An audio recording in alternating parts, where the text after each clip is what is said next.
Chapter 8.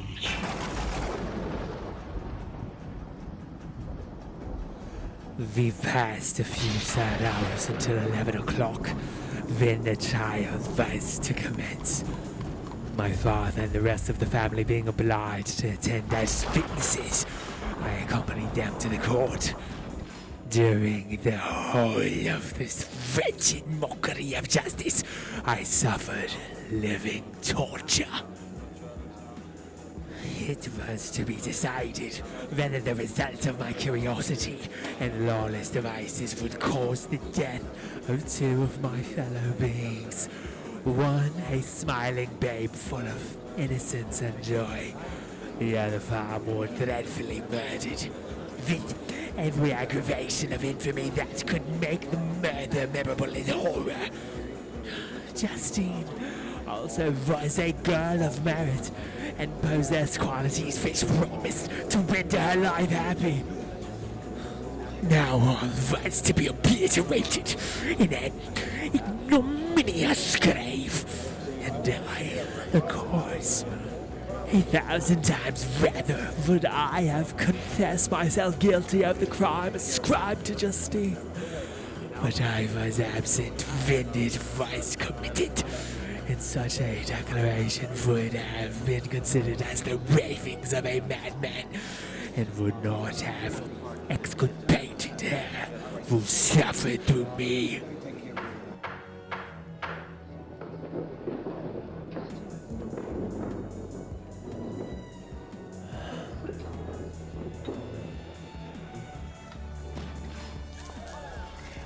The appearance of Justine was calm.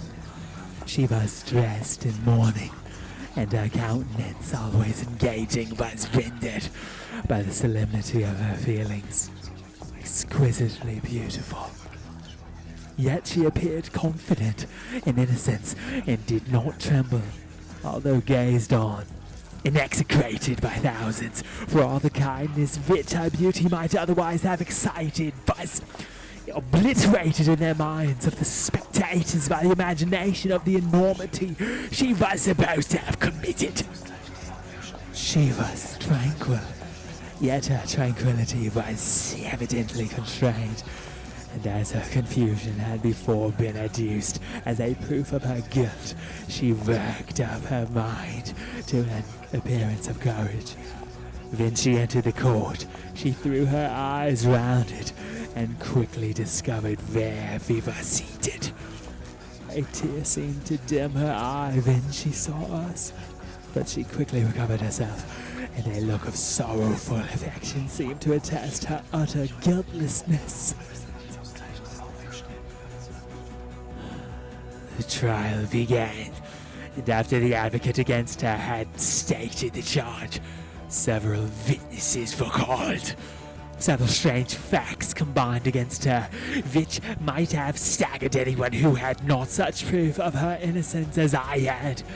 She had been out the whole of the night on which the murder had been committed, and towards morning had been perceived by a market woman not far from the spot where the body of the murdered child had been afterwards found.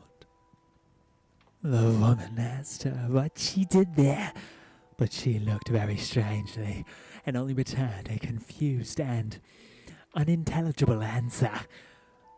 She returned to the house about 8 o'clock, and when one inquired where she had passed the night, she replied that she had been looking for the child, and demanded earnestly if anything had been heard concerning him. When shown the body, she fell into violent hysterics, and kept her bed for several days. The picture was then produced which the servant had found in her pocket, and when Elizabeth, in a faltering voice, proved that it was the same which, an hour before, the child had been missed, she had placed round his neck. A murmur of horror and indignation filled the court. Justine was called on for her defense. As the trial had proceeded, her countenance had altered. Surprise, Horror and misery were strongly expressed. Sometimes she struggled with her tears, but when she was desired to plead, she collected her powers and spoke in an audible although variable voice. God knows, she said, how entirely I am innocent, but I do not pretend that my protestation should acquit me.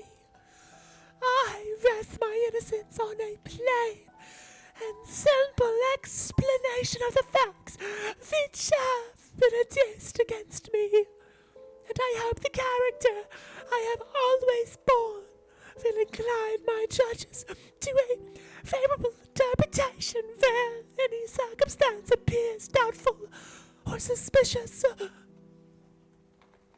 She then related that, by the permission of Elizabeth, she had passed the evening of the night on which the murder had been committed at the house of an aunt at Chêne, a village situated at about a league from Geneva. On her return, at about 9 o'clock, she met a man who asked her if she had seen anything of the child who was lost. She was alarmed by this account, and passed several hours in looking for him. When the gates of Geneva were shut, and she was forced to remain several hours of the night in a barn belonging to a cottage, being unwilling to call up the inhabitants, to whom she was well known. Most of the night she spent here watching. Towards morning, she believed that she slept for a few minutes. Some steps disturbed her, and she awoke.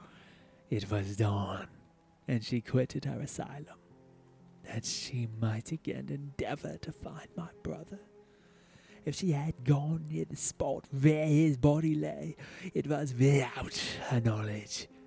That she had been bewildered when questioned by the market woman was not surprising, since she had passed a sleepless night, and the fate of poor William was yet uncertain.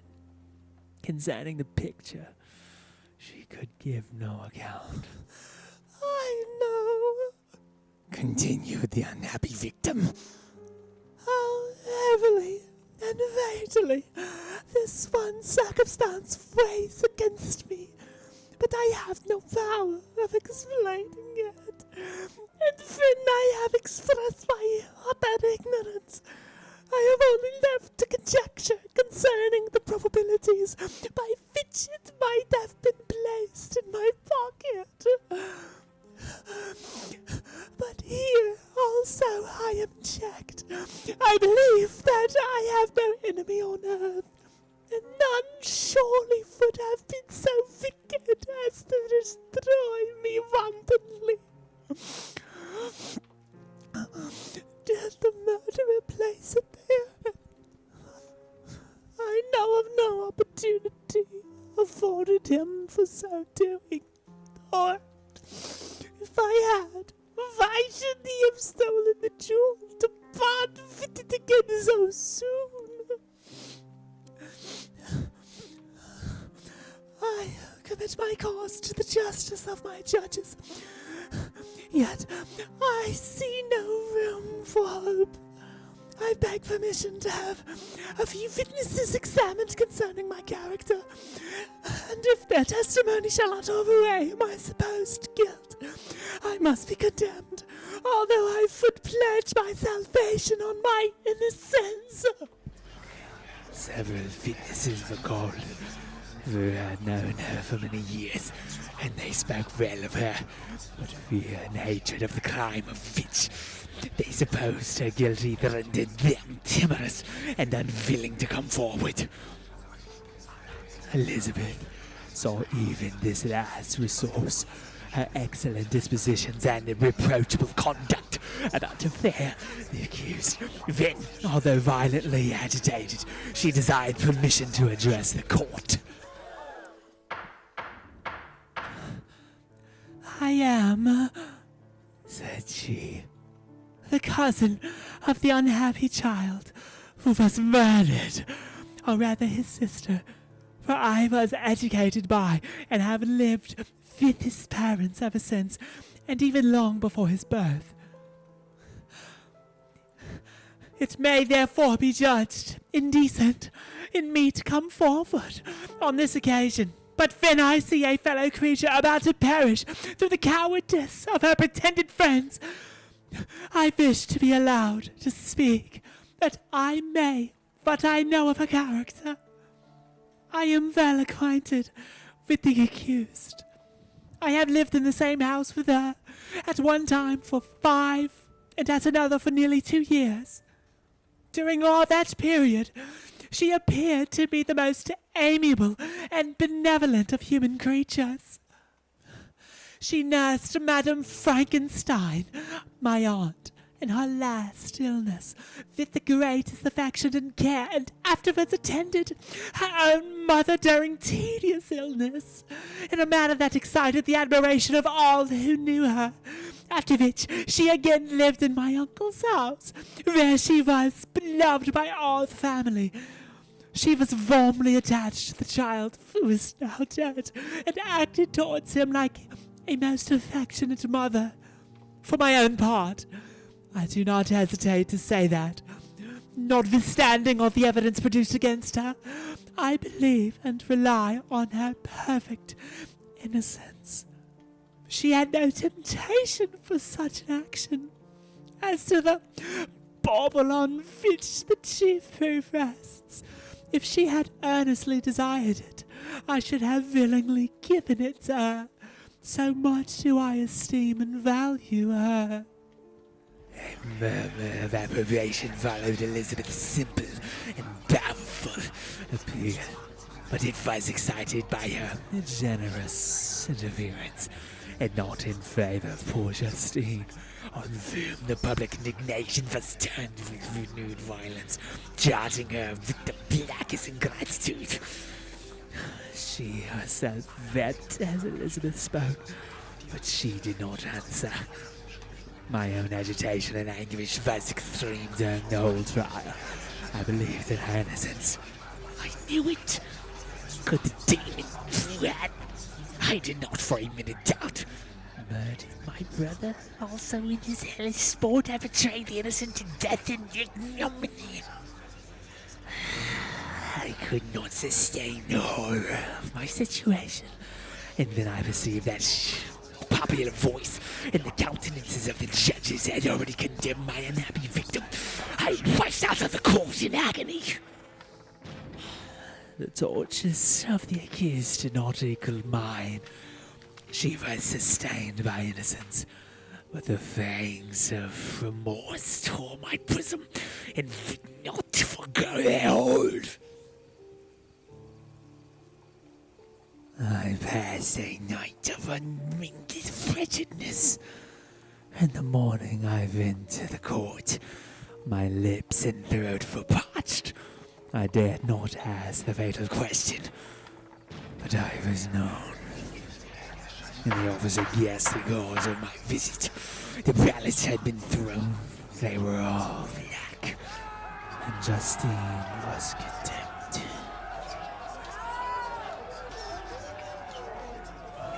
I cannot pretend to describe what I then felt. I had before experienced sensations of horror, and I have endeavored to bestow upon them adequate expressions, but words cannot convey an idea of the heart-sickening despair that I then endured. The person to whom I addressed myself added that Justine had already confessed her guilt. That evidence, he observed, was hardly required in so glaring a case, but I am glad of it. And indeed, none of our judges like to condemn a criminal upon circumstantial evidence, be it ever so decisive. This was strange and unexpected intelligence. What could it mean?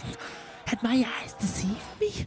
And was I really as mad as the whole world would believe me to be if I disclosed the object of my suspicions? I hastened to return home, and Elizabeth eagerly demanded the result. My cousin, replied I, it is decided as you may have expected. All judges had rather that 10 innocent should suffer than that one guilty should escape. But she has confessed. This was a dire blow to poor Elizabeth, who had relied with fairness upon Justine's innocence. Alas, said she, how shall I ever again believe in human goodness? Justine, whom I loved and esteemed as my sister, how could she put upon her smiles of innocence only to betray?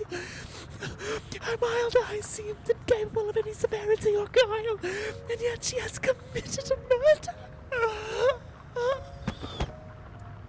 Soon after we heard that the poor victim had expressed a desire to see my cousin. My father wished her not to go, but said that he left it to her own judgment and feelings to decide.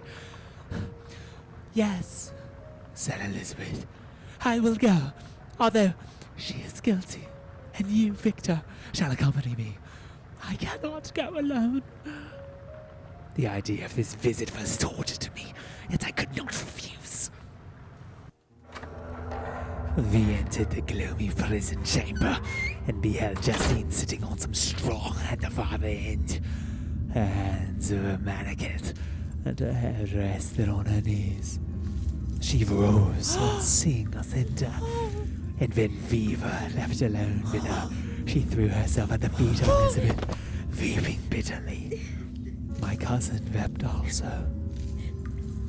Oh, Justine, said she, why did you rob me of my last consolation? I relied on your innocence, and although I was very wretched, I was not so miserable as I am now. And do you also believe that I am so very, very wicked? Do you also join with my enemies to crush me, to condemn me as a murderer? Her voice was suffocated with sobs. Rise, my poor girl, said Elizabeth. Why do you kneel? If you are innocent, I am not one of your enemies. I believed you guiltless, notwithstanding every evidence, until I heard that you had yourself declared your guilt. That report you say is false, and be assured, dear Justine, that nothing can shake my confidence in you for a moment but your own confession. I don't confess, but I confessed a lie.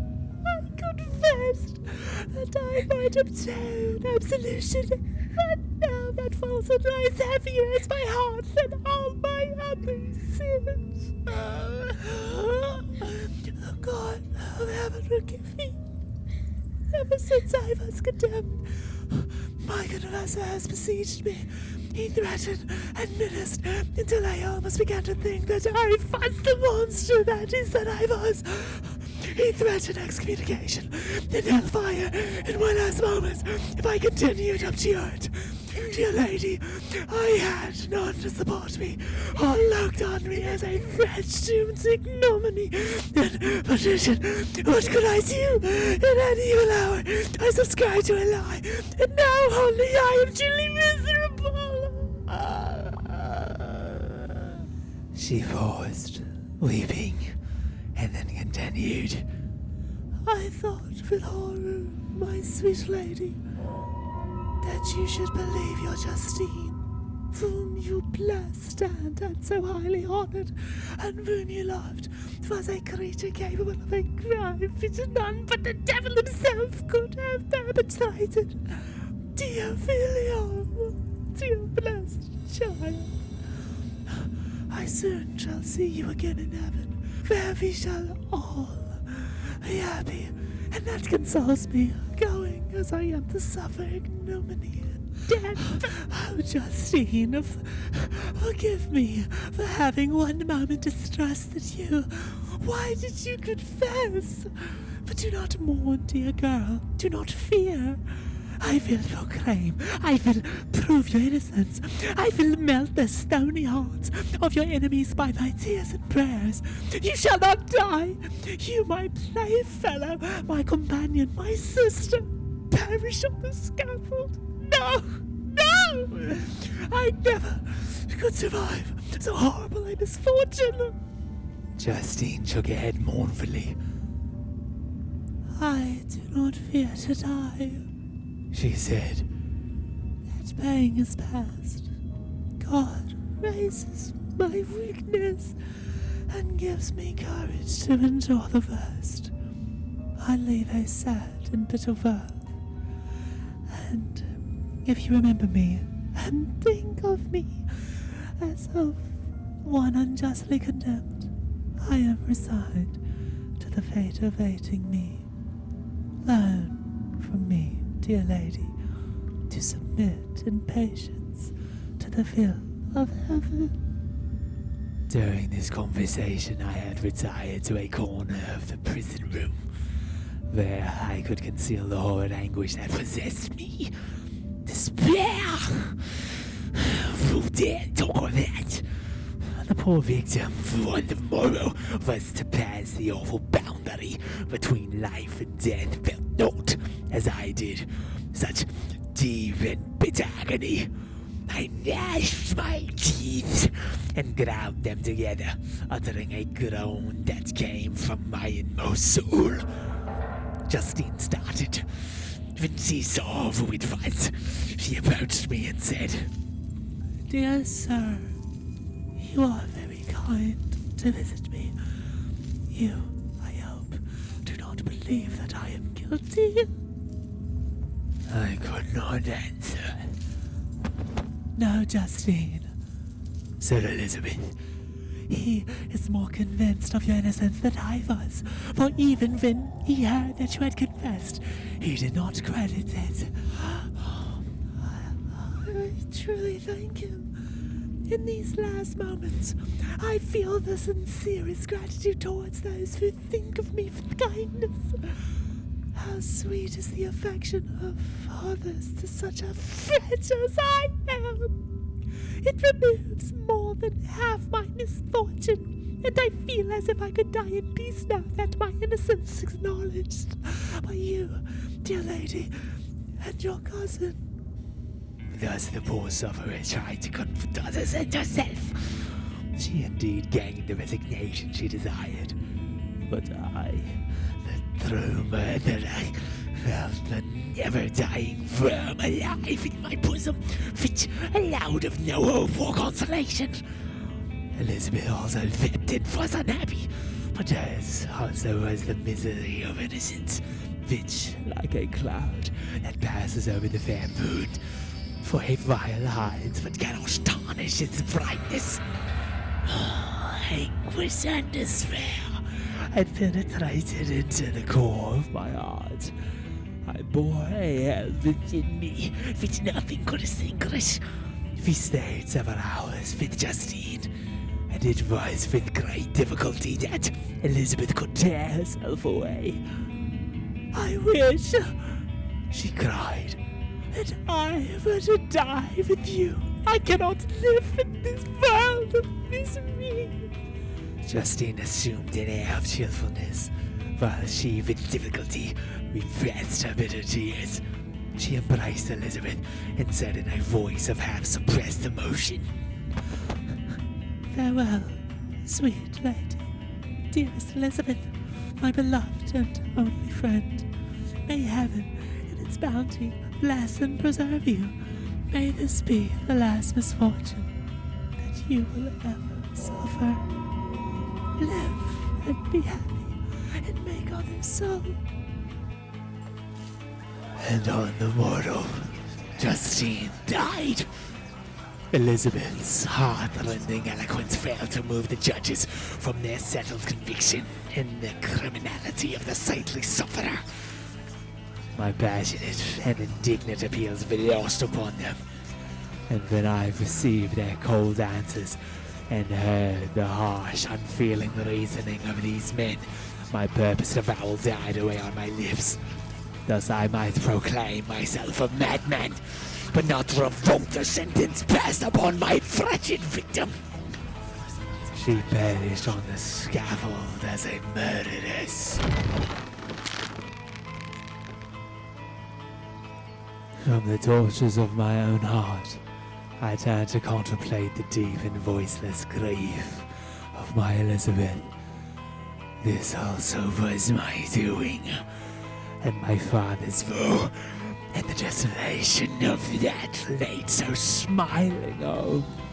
All was the work of my thrice accursed hands.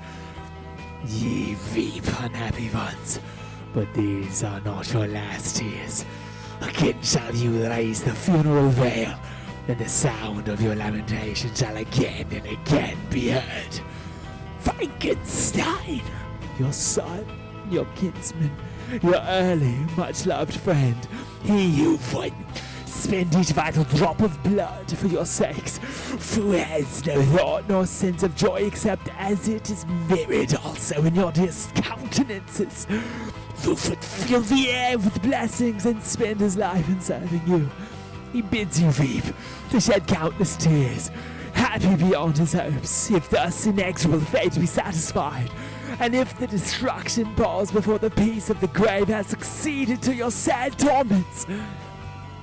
Thus spoke my prophetic soul, as, torn by remorse, horror, and despair, I beheld those I loved spin vain sorrow upon the graves of William and Justine, the first hapless victims to my unhallowed arts.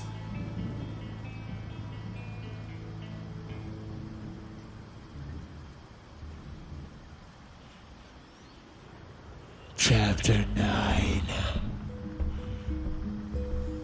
Nothing is more painful to the human mind than, after the feelings have been racked up by a quick succession of events, the dead calmness of an action and certainty which follows and deprives the soul both of hope and fear. Justine died. She rested. And I was alive.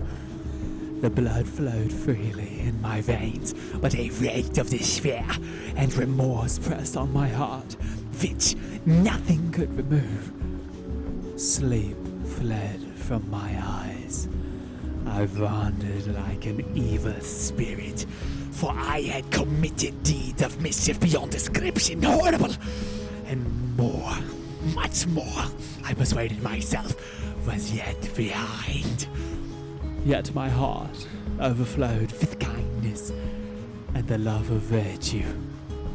I had begun life with benevolent intentions and thirsted for the moment when I should put them in practice and make myself useful to my fellow beings. Now all was blasted. Instead of that serenity of conscience which allowed me to look back upon the past with self-satisfaction, and from thence to gather promise of new hopes, I was seized by remorse and the sense of guilt, which hurried me away to a hell of intense tortures such as no language can describe.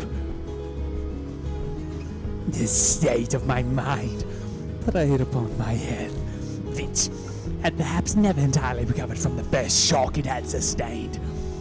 I shunned the face of man. All sound of joy or complacency was torture to me. Solitude was my only consolation. Deep, dark, death-like solitude.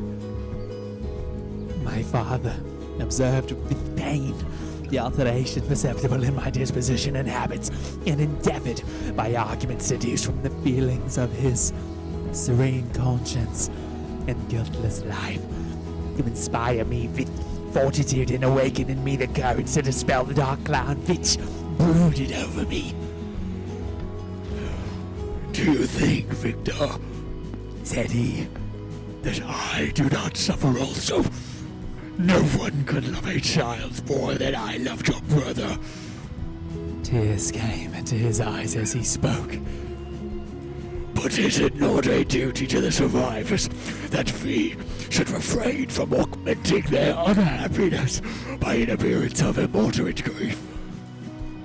It is also a duty owed to yourself, for excessive sorrow prevents improvement or enjoyment, or even the discharge of daily usefulness, without which no man is fit for society. This advice, although good, was totally inapplicable to my case.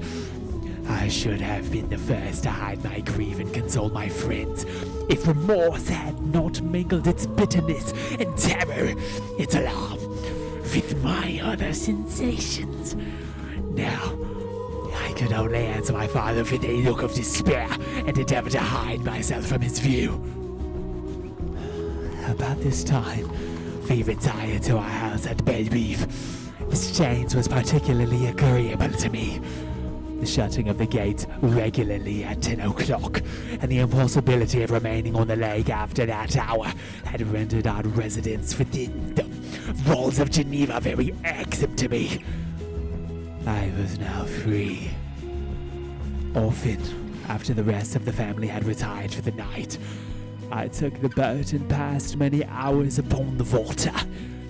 Sometimes, with my sails set, I was carried by the wind, and sometimes, after rowing into the middle of the lake, I left the boat to pursue its own course, and gave way to my own miserable reflections.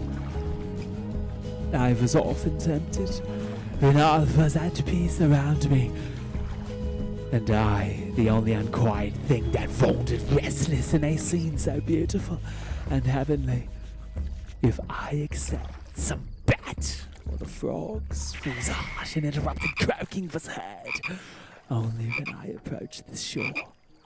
Often, I say, I was tempted to plunge into the silent lake, that the waters might close over me and my calamities forever. But I was restrained when I thought of the heroic and suffering Elizabeth, whom I tenderly loved, and whose existence was bound up in mine. I thought also of my father and surviving brother. Should I, by my base desertion, leave them exposed and unprotected to the malice of the fiend whom I had let loose among them? At these moments I wept bitterly, and wished that peace would revisit my mind, only that I might afford them consolation and happiness. But that could not be. Remorse extinguished every hope.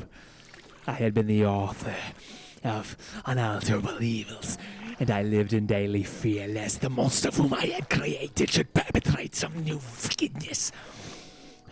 I had an obscure feeling that all was not over, and that he would still commit some signal crime which by its enormity should almost efface the recollection of the past. There was always scope for fear, so long as anything I loved remained behind. My abhorrence of this fiend cannot be conceived. When I thought of him, I gnashed my teeth. My teeth became inflamed, and I ardently wished to extinguish that life which I had so thoughtlessly bestowed. Then I reflected on his crimes and malice. My hatred and revenge burst all bounds of moderation. I would have made my pilgrimage to the highest peak of the Andes, could I, when there, have precipitated him to their base. I wish to see him again, that I might wreak the utmost extent of abhorrence on his head, and avenge the deaths of William and Justine.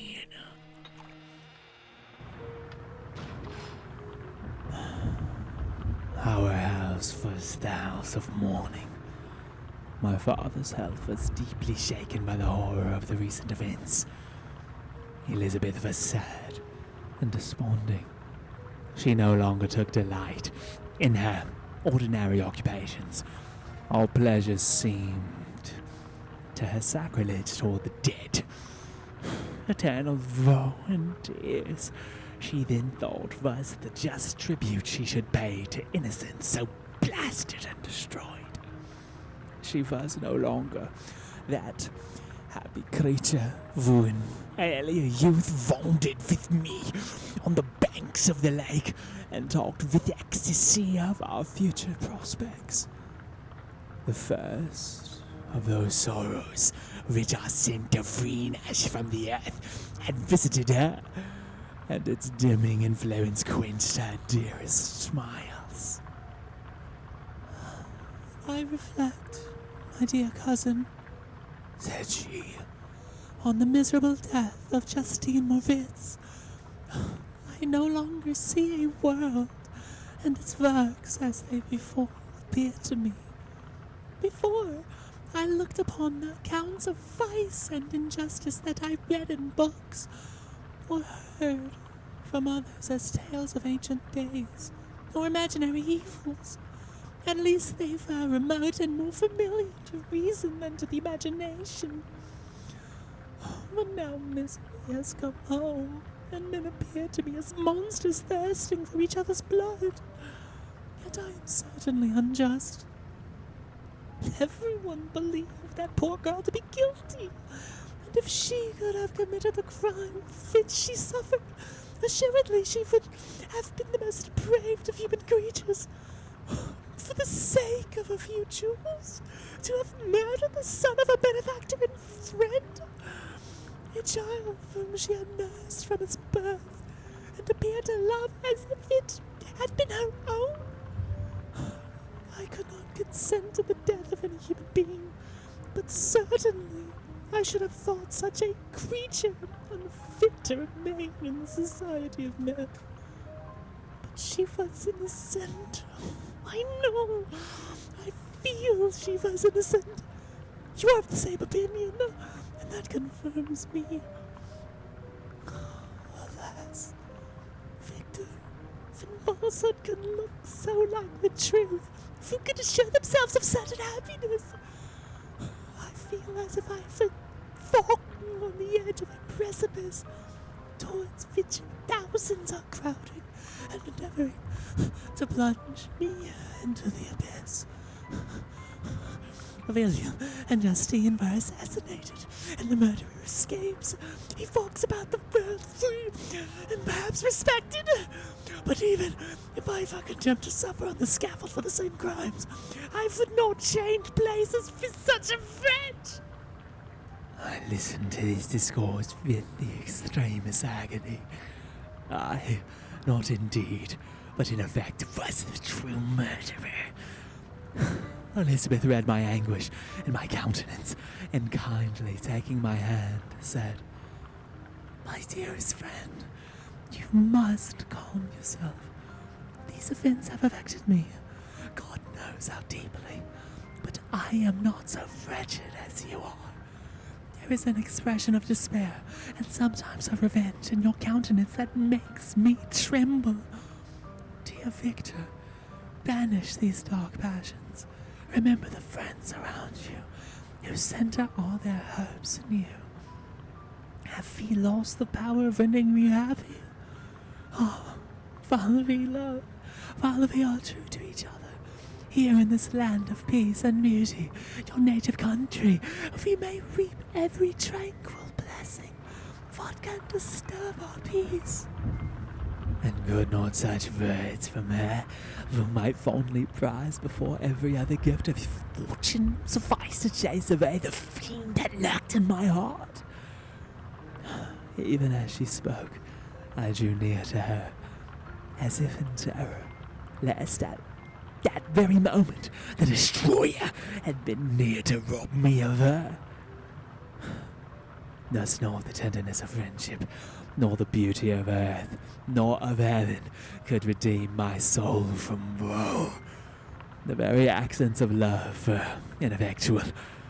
I was encompassed by a cloud which no beneficial influence could penetrate. The wounded deer dragging its fainting limbs to some untrodden brake, there to gaze upon the arrow which had pierced it, and to die was but a type of me. Sometimes I could cope with the sullen despair that overwhelmed me, but sometimes the whirlwind passions of my soul drove me to seek, by bodily exercise and by change of place, some relief from my intolerable sensations. It was during an access of this kind that I suddenly left my home, and bending my steps towards the near alpine valleys, sought in the magnificence, the eternity of such scenes, to forget myself and my ephemeral, because human, sorrows. My wanderings were directed towards the valley of Chamonix. I had visited it frequently during my boyhood. 6 years had passed since then. I was a wreck, but naught had changed in those savage and enduring scenes. I performed the first part of my journey on horseback. I afterwards hired a mule, as the more sure-footed and least liable to receive injury on these rugged roads. The weather was fine. It was about the middle of the month of August, nearly 2 months after the death of Justine, that miserable epoch from which I dated all my woe. The weight upon my spirit was sensibly lightened as I plunged yet deeper into the ravine of Arve.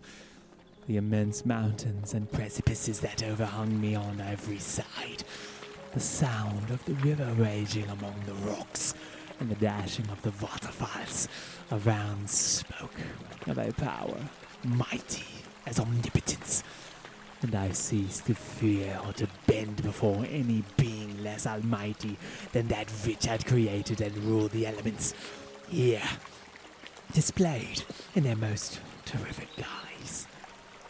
Still, as I ascended higher, the valley assumed a more magnificent and astonishing character.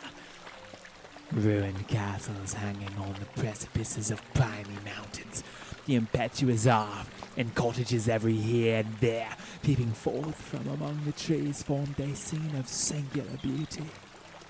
But it was augmented and rendered sublime by the mighty Alps, whose white and shining pyramids and domes towered above all, as belonging to another earth, the habitations of another race of beings.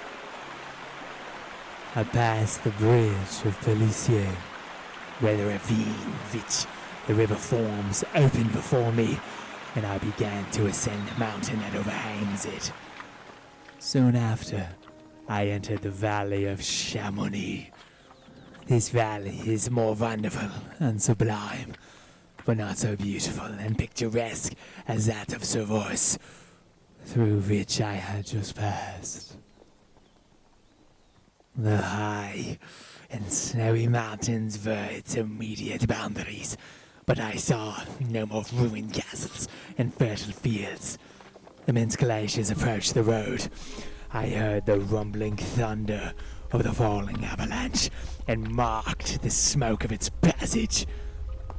Mont Blanc, the supreme and magnificent Mont Blanc, raised itself from the surrounding aiguille, and its tremendous dome overlooked the valley.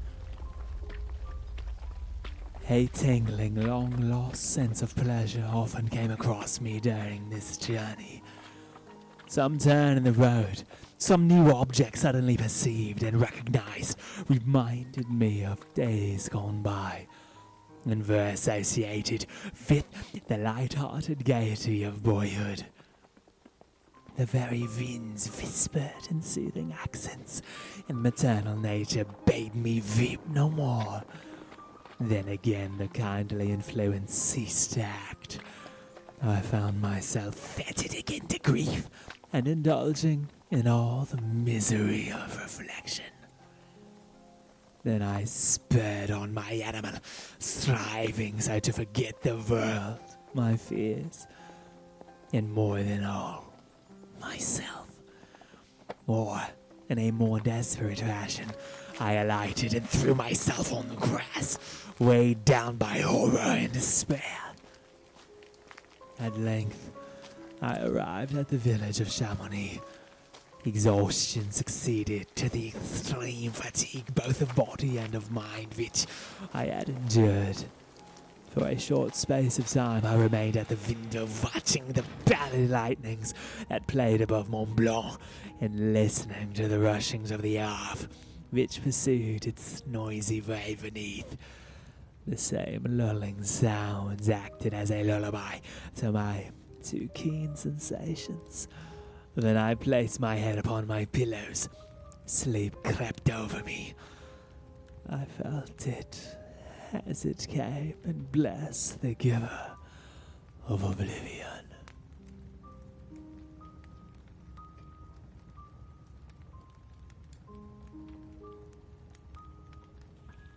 Chapter 10. I spent the following day roaming through the valley. I stood beside the sources of the Arve, which take their rise in a glacier that with slow pace is advancing down from the summit of the hills to barricade the valley.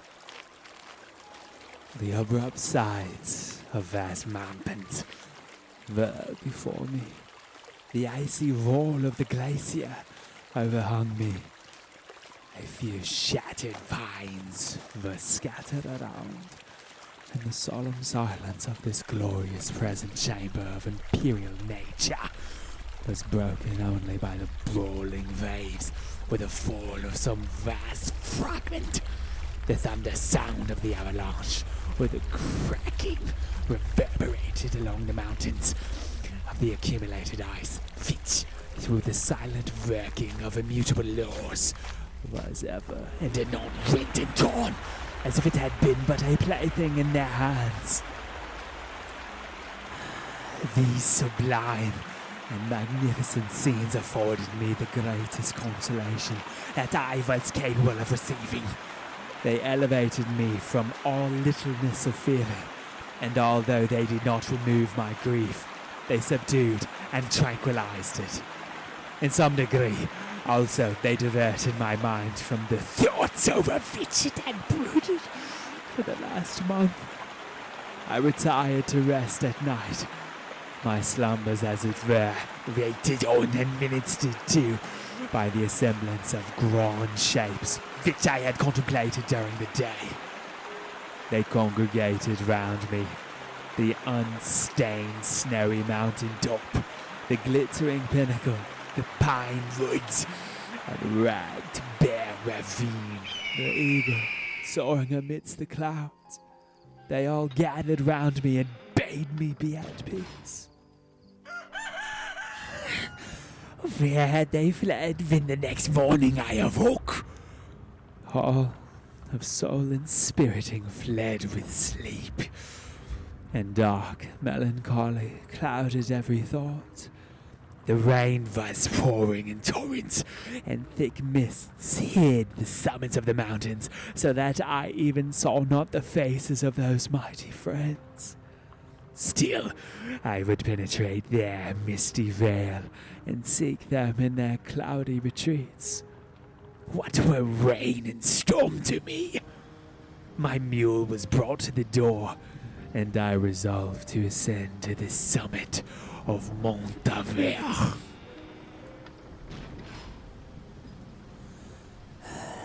I remembered the effect that the view of the tremendous and ever-moving glacier had produced upon my mind when I first saw it. It had then filled me with a sublime ecstasy that gave wings to the soul and allowed it to soar from the obscure world to light and joy. The sight of the awful and majestic in nature had indeed always the effect of solemnizing my mind and causing me to forget the passing cares of life. I determined to go without a guide, for I was well acquainted with the path, and the presence of another would destroy the solitary grandeur of the scene. The ascent is precipitous, but the path is cut into continual and short windings, which enable you to surmount the perpendicularity of the mountain. It is a scene terrifically desolate. In 1,000 spots, the traces of the wind avalanche may be perceived. Where trees lie broken and strewed on the ground, some entirely destroyed, others bent, leaning upon the jutting rocks of the mountain or transversely upon other trees. The path, as you ascend higher, is intersected by ravines of snow, down which stones continually roll from above. One of them is particularly dangerous, as the slightest sound, such as even speaking in a loud voice, produces a concussion of air sufficient to draw destruction upon the head of the speaker.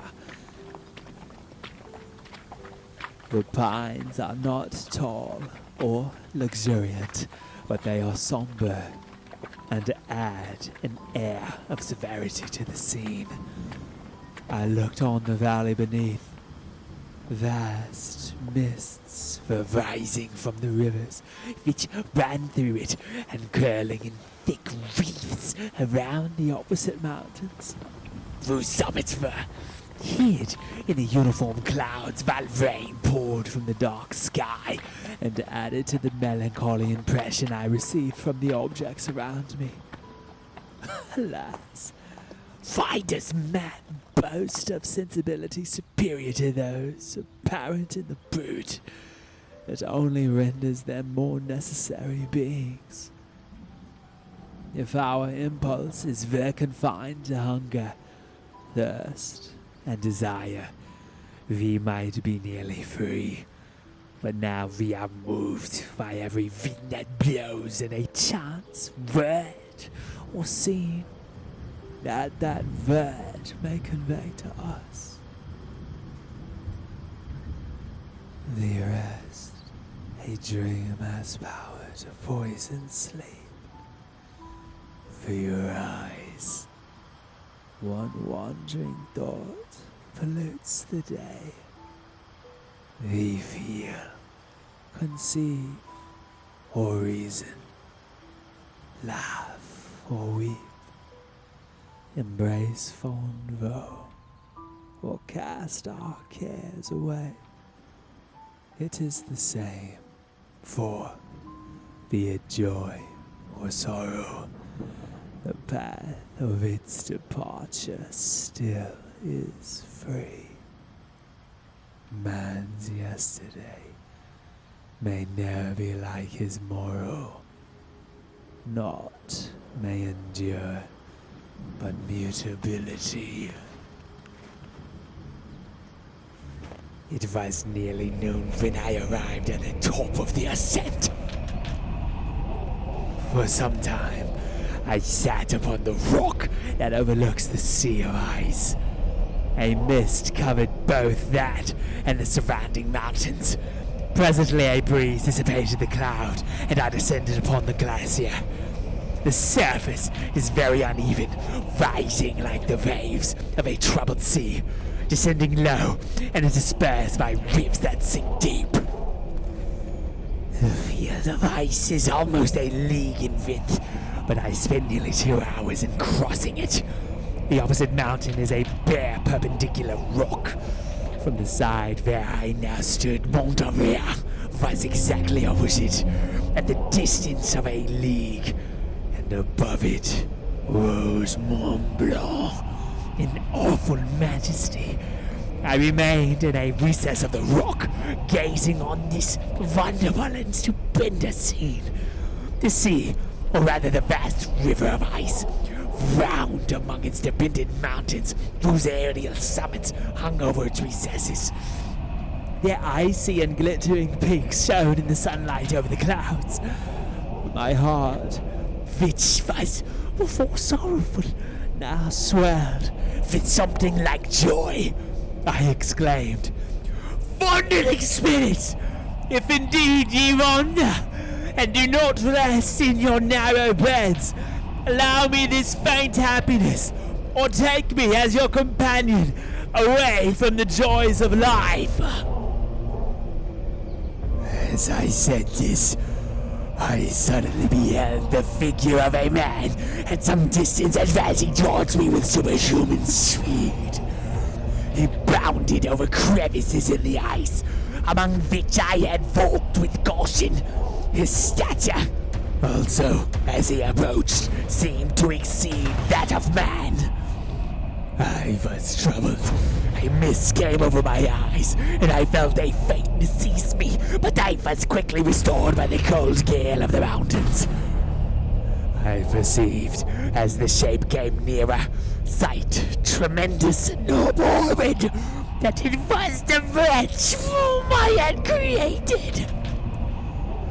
I trembled with rage and horror, resolving to wait his approach and then close with him in mortal combat. He approached. His countenance bespoke bitter anguish, combined with disdain and malignity, while its unearthly ugliness rendered it almost audible for human eyes. But I scarcely observed this. Rage and hatred had at first deprived me of utterance, and I recovered only to overwhelm him with words expressive of furious detestation and contempt. "Devil!" I exclaimed. "Do you dare approach me? And do not you fear the fierce vengeance of my arm wrecked on your miserable head? Begone, vile insect! Rather, stay that I may trample you to dust, and know that I could, with the extinction of your miserable existence, restore those victims whom you have so diabolically murdered." I expected this reception, said the demon. All men hate the wretched. How then must I be hated, who am miserable beyond all living things? You, my creator, detest and spurn me, my creature, to whom thou art bound by ties only indissoluble by the annihilation of one of us. You purpose to kill me. How dare you sport thus with life? Do you want to judge me? And I will do mine towards you and the rest of mankind. If you will comply with my conditions, I will leave them and you at peace. But if you refuse, I will dread the maw of death until it be satiated with the blood of your remaining friends. Abhorrent monster! Fiend that thou art! The tortures of hell are too mild a vengeance for thy crimes. Wretched devil! You reproach me with your creation! Come on, then, that I may extinguish the spark which I so negligently bestowed! My rage was without bounds. I sprang on him, impelled by all the feeling which can arm one being against the existence of another. He easily eluded me and said, "Begone. I entreat you to hear me before you give vent to your hatred over my devoted dead. Have I not suffered enough that you seek to increase my misery? Life, although it may be only an accumulation of anguish, is dear to me, and I will defend it. Remember, thou hast made me more powerful than thyself. My height is superior to thine, my joints more supple, but I will not be tempted to set myself in opposition to thee. I am thy creature, and I will be even mild and docile to my natural lord and king, if thou wilt also perform thy part, to which thou owest me. Oh, Frankenstein, be not equitable to every other, and trample upon me alone, to whom thy justice, even thy clemency and affection is most due. Remember, I am thy creature. I looked to be thine Adam, But I am rather the fallen angel who now drives from joy for no misdeed. Everywhere I see bliss, from which I alone am irrevocably excluded. I was benevolent and good. Misery made me a fiend. Make me happy, and I shall give you their choice. Begone! I will not eat you! There can be no community between you and me. Free our enemies. Begone, or let us try our strength in a fight in which one must fall. How can I move thee? Will no entreaties cause thee to turn a favorable eye upon thy creature, and praise thy goodness and compassion? Believe me, Frankenstein, I was benevolent. My soul glowed with love and humanity. But am I not alone? Miserably alone. You, my creator, abhor me. What hope can I gather from your fellow creatures who will be nothing? They spurn and hate me. The desert mountains and dreary glaciers are my refuge. I have wandered here many days. The caves of ice, which I only do not fear, are a dwelling to me. And the only one which man does not grudge. These bleak skies I hear, for they are kinder to me than your fellow beings. If the multitude of mankind knew of my existence, they would do as you do, and arm themselves for my destruction. Shall I not donate them who adore me? I will keep no terms with my enemies. I am miserable, and they shall share my wretchedness. Yet, it is in your power to recompense me and deliver them from an evil, which it only remains for you to make so great that not only you and your family, but thousands of others shall be swallowed up in the whirlwinds of its rage. Let your compassion be moved, and do not disdain me. Listen to my tale. When you have heard that, abandon or commiserate me, as you shall judge that I deserve. But hear me. The guilty are allowed by human laws, bloody as they are, to speak in their own defense before they are condemned.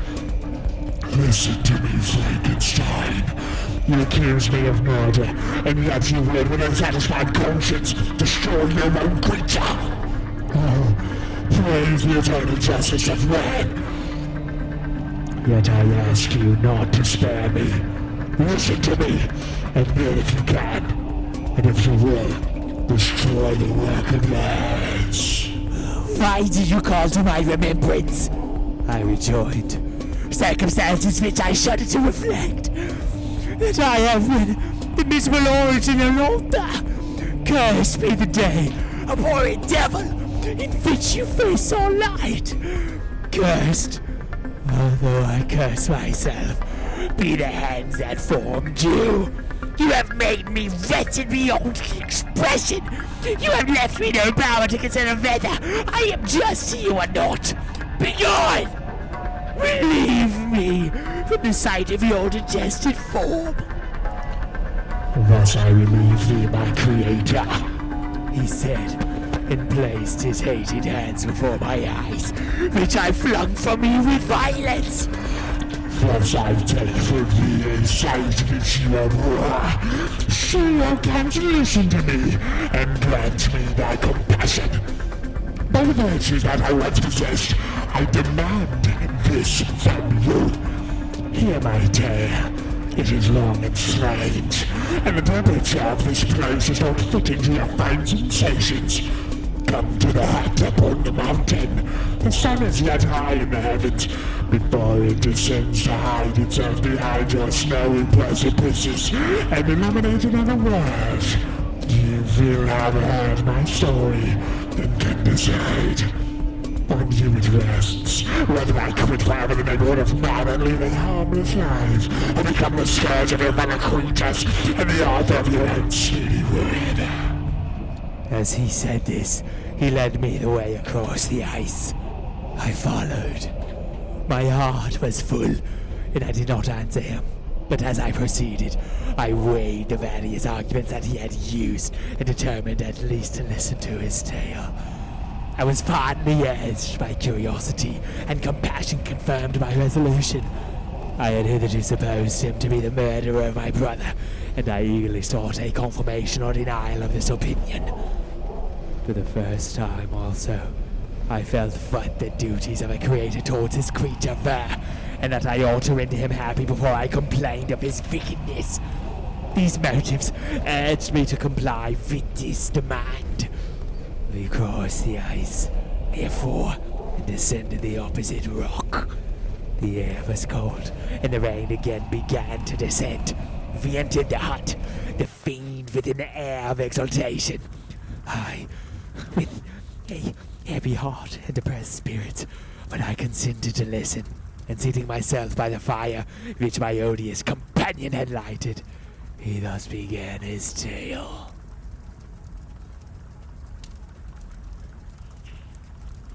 Chapter 11. It's this way because I was supposed to be of my being. All the events of that period were confused and indistinct. A strange multiplicity of sensations seized me, and I saw, felt, heard, and smelled at the same time. And it was, indeed, a long time before I learned to distinguish between the operations of my various senses.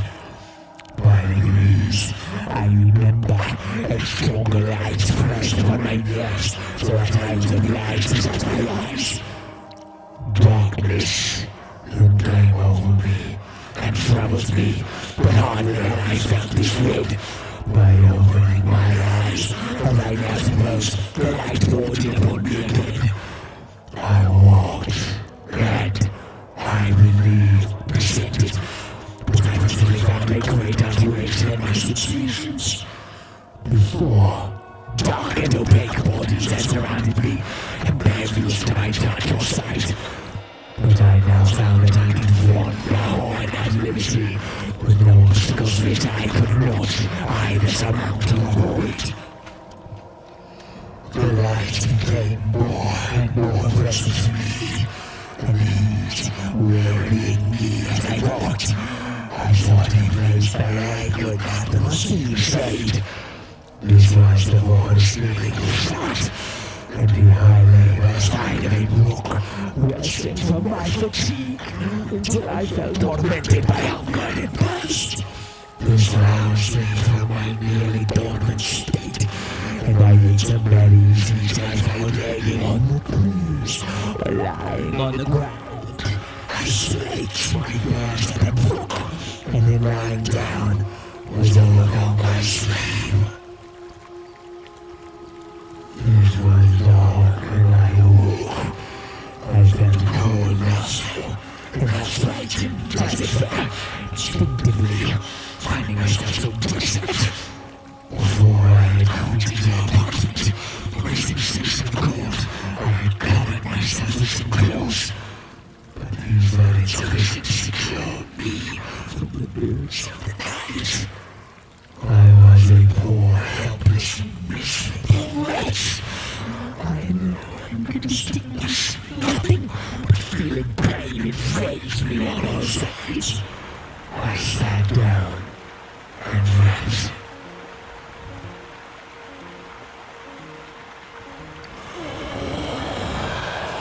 Soon, a gentle light stole over the heavens and gave me a sensation of pleasure.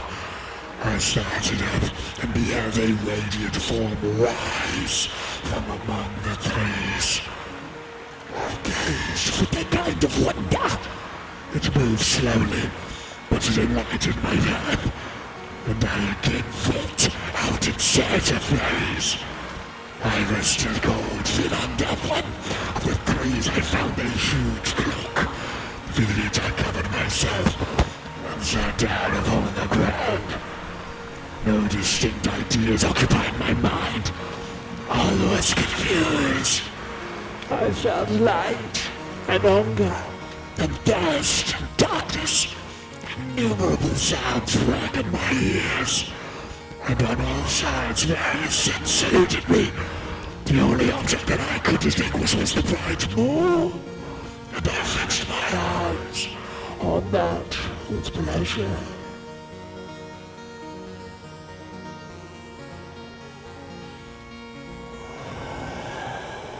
Several changes of day and night passed, and the orb of night had greatly lessened when I began to distinguish my sensations from each other. I gradually saw plainly the clear stream that supplied me with drink, and the trees that shaded me with their foliage. I was delighted when I first discovered that a pleasant sound which often saluted my ears proceeded from the throats of the little winged animals who had often intercepted light from my eyes. I began also to observe with greater accuracy the forms that surrounded me and to perceive the boundaries of the radiant roof of light which canopied me. Sometimes I tried to imitate the pleasant songs of the birds, but was unable.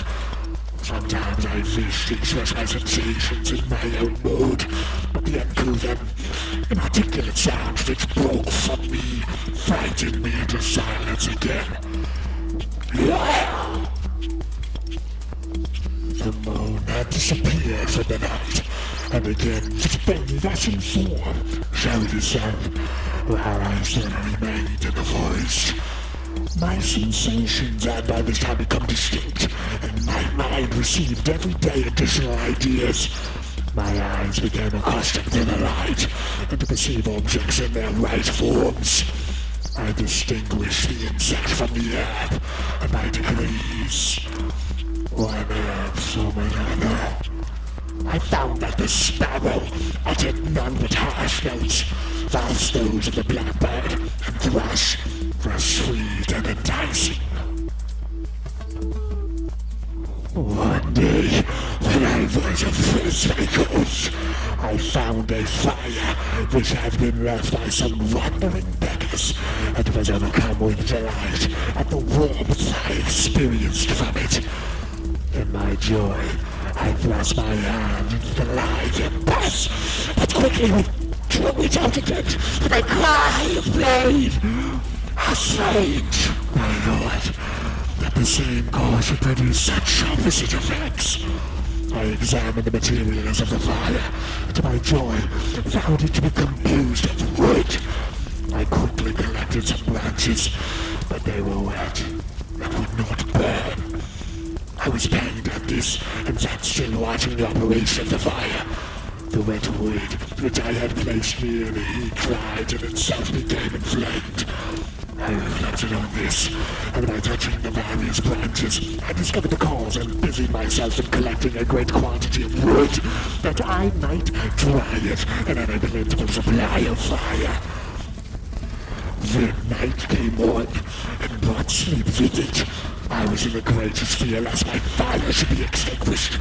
I covered it carefully with dried wood and leaves and placed my branches upon it, and then, spreading my cloak, I lay on the ground and sank into sleep. It was morning when I awoke, and my first care was to visit the fire.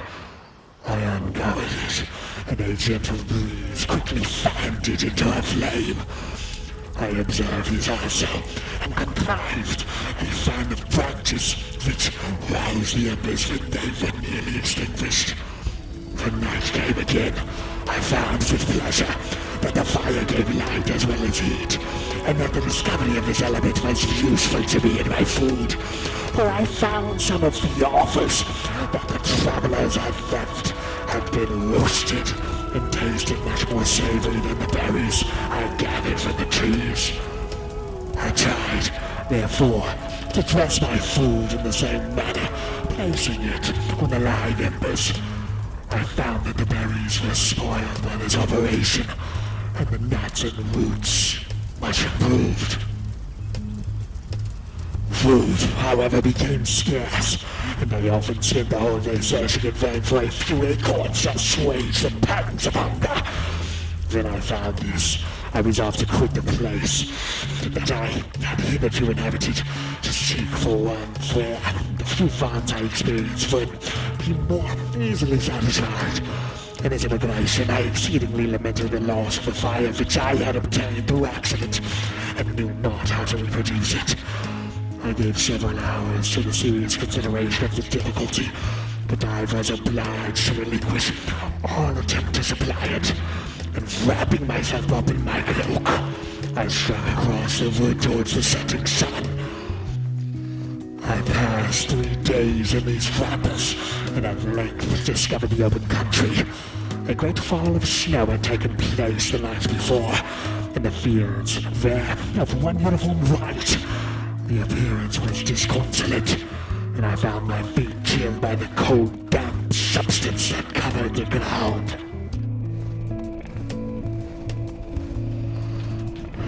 It was about 7 in the morning, and I longed to obtain food and shelter. At length I perceived a small hut on a rising ground, which had doubtless been built for the convenience of some shepherd. This was a new sight to me, and I examined the structure with great curiosity. Finding the door open, I entered. An old man sat in it, near a fire, over which he was preparing his breakfast. He turned on hearing a noise, and perceiving me, shrieked loudly, and quitting the hut, ran across the field with a speed of which his debilitated form hardly appeared capable. His appearance different from any I had ever before seen, and his flight somewhat surprised me. But I was enchanted by the appearance of the hut. Here the snow and rain could not penetrate. The ground was dry, and it presented to me then as exquisite and divine a retreat as pandemonium appeared to the demons of hell after their sufferings in the lake of fire. I greedily devoured the remnants of the shepherd's breakfast, which consisted of bread, cheese, milk, and wine. The latter, however, I did not like. Then, overcome by fatigue, I lay down among some straw and fell asleep.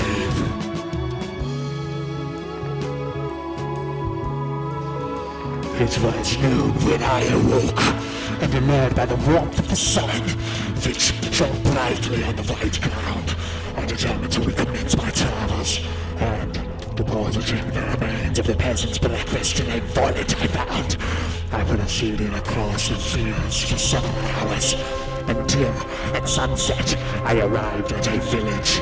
How miraculously this appear! The heights, the neater cottages, and stately houses engage my admiration by turns. The vegetables in the gardens, the milk and cheese that I saw placed at the windows of some of the cottages, allured my appetite. One of the best of these I entered, but I had hardly placed my foot within the door before the children shrieked, and one of the women fainted. The whole village was roused. Some fled, some attacked me, until, grievously bruised by stones and many other kinds of missile weapons, I escaped to the open country and fearfully took refuge in a low hovel, quite bare, and making a fresh appearance after the palaces I had beheld in the village. This hovel, however, joined a cottage of a neat and pleasant appearance.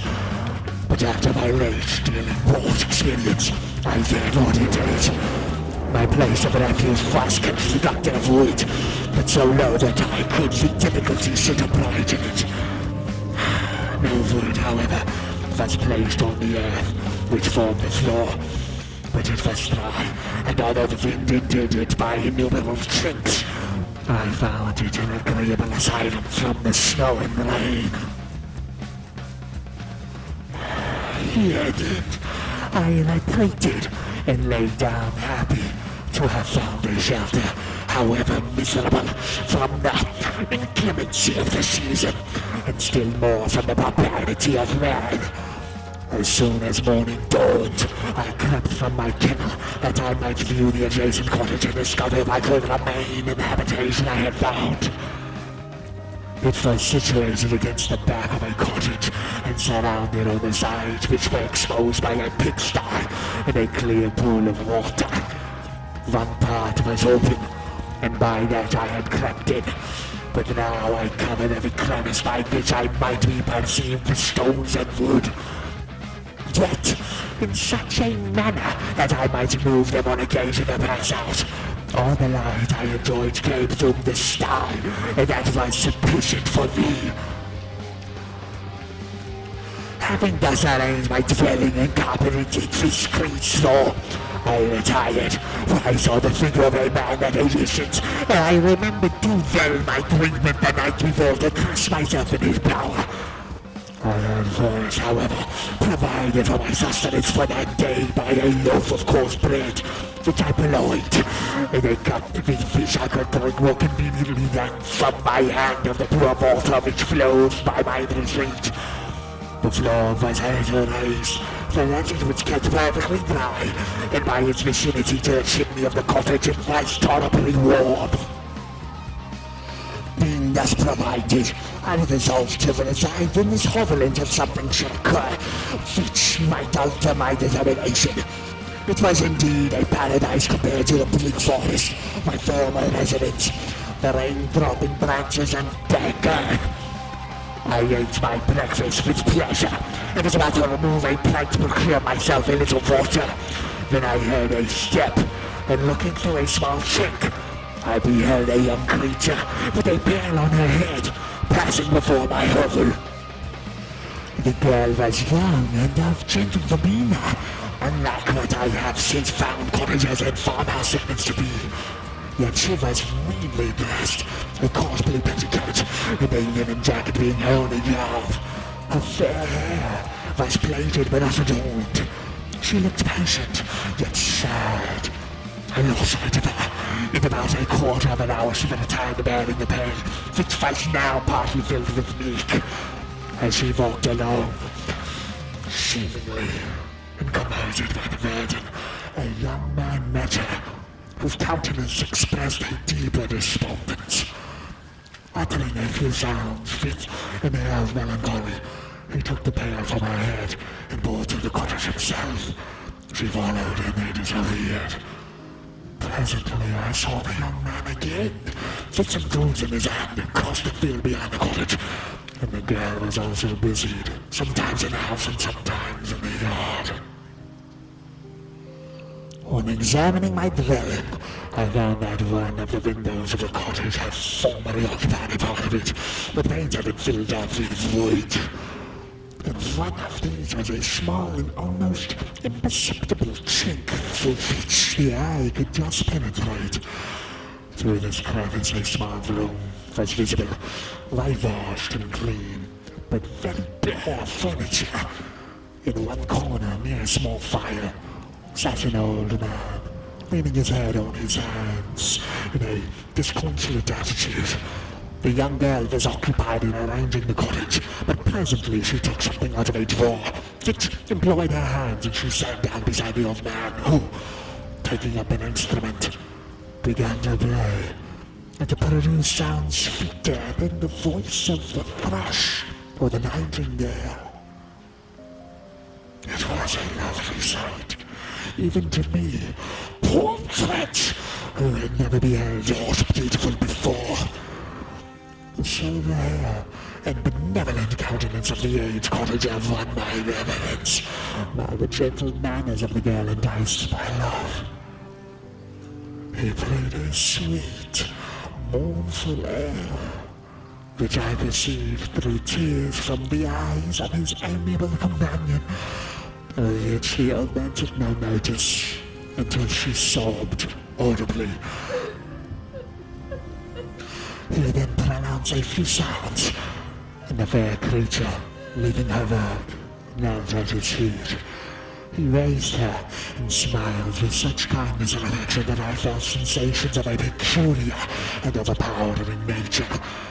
They were a mixture of pain and pleasure, such as I had never before experienced, either from hunger or cold, warmth or food, and I withdrew from the window, unable to bear his emotions.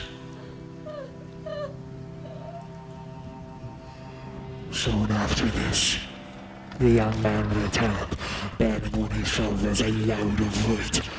The girl met him at the door, had to relieve him of his burden, and taking some of the fuel into the cottage, placed it on the fire. Then she and the youth went apart into a nook of the cottage, and she showed her a large loaf and a piece of cheese.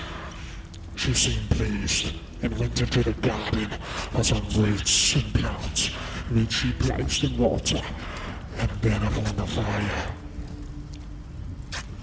She afterwards continued her work, whilst the young man went into the garden and appeared busily employed in digging and pulling up roots.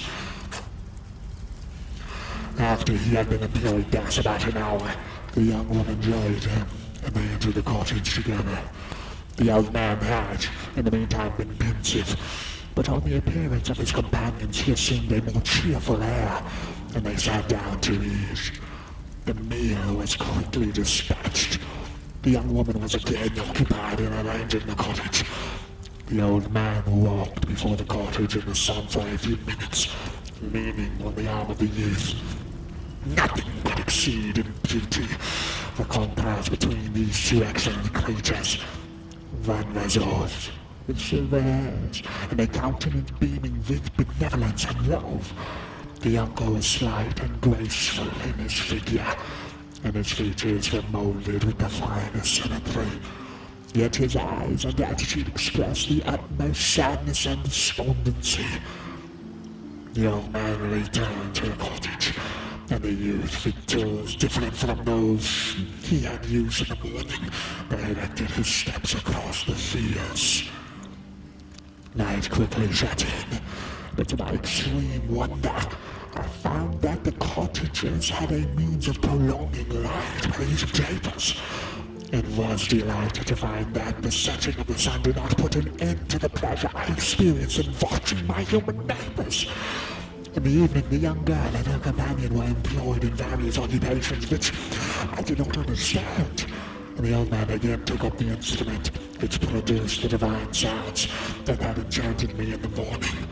So soon as he had finished, the youth began to play, but to utter sounds that were monotonous, and neither resembling the harmony of the old man's instrument nor the songs of the birds. I since found that he read aloud, but at that time I knew nothing of the science of words or letters. The family, after having been thus occupied for a short time, extinguished their lights and retired, as I conjectured, to rest.